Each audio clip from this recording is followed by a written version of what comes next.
سورة العلق۔ شروع اللہ کا نام لے کر جو بڑا مہربان نہایت رحم والا ہے۔ اے نبی صلی اللہ علیہ وآلہ وسلم، اپنے پروردگار کا نام لے کر پڑھو جس نے تمام کائنات کو پیدا کیا، جس نے انسان کو خون کی پھٹکی سے بنایا۔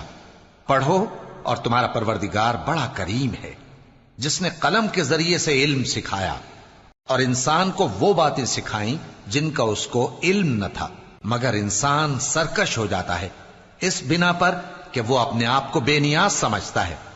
کچھ شک نہیں کہ سب کو تمہارے پروردگار ہی کی طرف لوٹ کر جانا ہے۔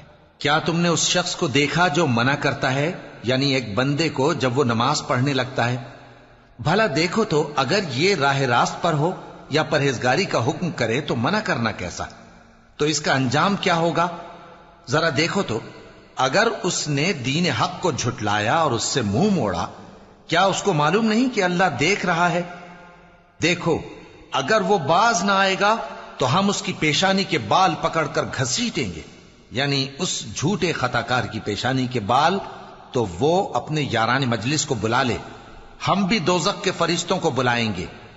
دیکھو اس کا کہا نہ ماننا اور سجدہ کرنا اور اللہ کا قرب حاصل کرتے رہنا۔